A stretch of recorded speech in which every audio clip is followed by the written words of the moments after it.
Pinag-voiceover nga ako ni Kevin. Matatapos na ang buwan ng Mayo. Ngayon, nasa Bapo Day pa din siya. Malaki nga ang bitaw ng Kolokoy na Mga yun. guys! Kung sa atin ay Labor Day, sa kanila it's Bapo Day or tinatawag din nilang May Day. Isa ito sa pinakamalaki, pinakamasaya at pinakamagulong street festival sa Finland. April 30 pa nga lang ay sineselebrate na nila ito at inaabot na ng May 1 o yung mismong araw ng parada nila. Matapos ang napakahaba at madilim na winter, ito ang kombinasyon ng pagsalubong sa spring, pagdiriwang ng mga estudyante at Labor Day. Nung inaya nga ako ni Kevin, hindi na ako nagdalawang isip kasi makikita ko ulit kung paano sila mag-celebrate. Medyo na-disappoint lang talaga ako. Natapos na lahat, nagsiuwian na. Wala naman talaga nagpasabog ng candy.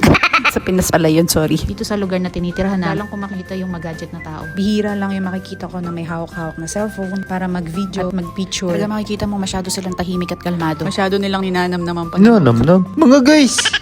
Ang unang pagkakataon nga na nakita ko silang nag-celebrate ay yung New Year. Sa dami ng tao, mabibilang mo lang kung sino ang mga nag-video ng fireworks. Nagtrabaho nga din kami sa Macau at talagang culture shock nang mapunta kami dito. Dahil na rin sa madaming turista kasi kung gaano kagulo doon ay siya namang sobrang tahimik dito. Sa Macau ay masaya kapag siksikan. Dito, ang space at quietness ay kayamanan. So mabalik tayo dito sa Bapo Day. Hindi ko nga mabigyan ng hustisya yung ganda ng mga kotse sa personal. Kaya pagpasensyahan nyo na lang yung mga kuha namin. Mga guys!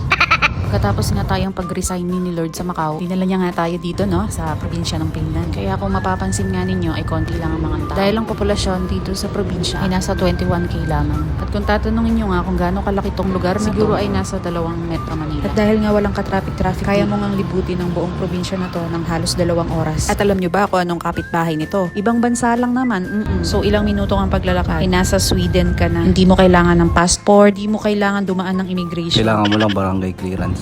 Mga guys! Magay, okay? Magay! So may commercial pa nga tayo, no?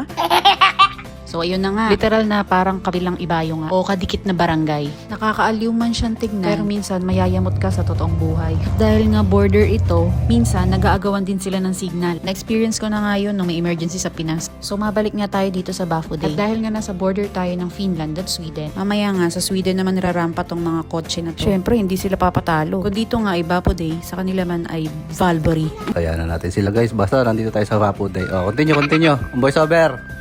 Isa nga to sa nakakahanga sa kanila. Kahit na mga senior na, halos kalimitan sa kanila mga nakapay. Nakakatuwa pa sa kanila. Isa to sa mga bansa na walang age discrimination. O yung hanggang kaya mo, pwede ka magtrabaho at mamasukan. Ay tatanggapin ka nila. Sana ganito din sa atin, no?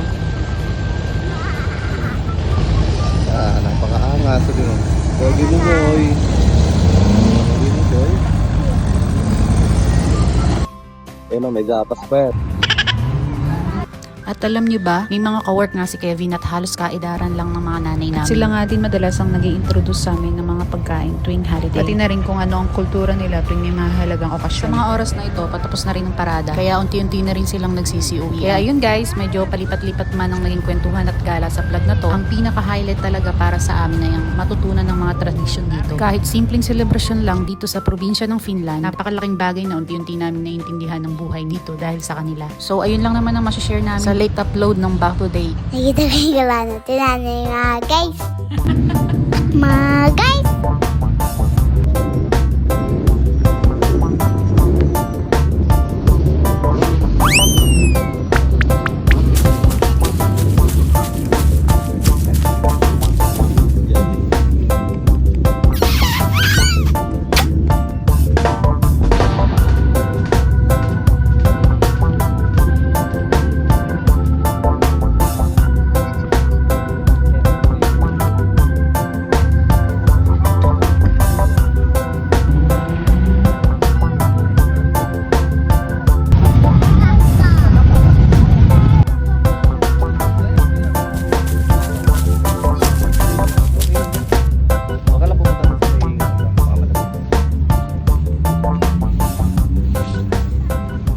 See you in my next video. That's all. Kitos.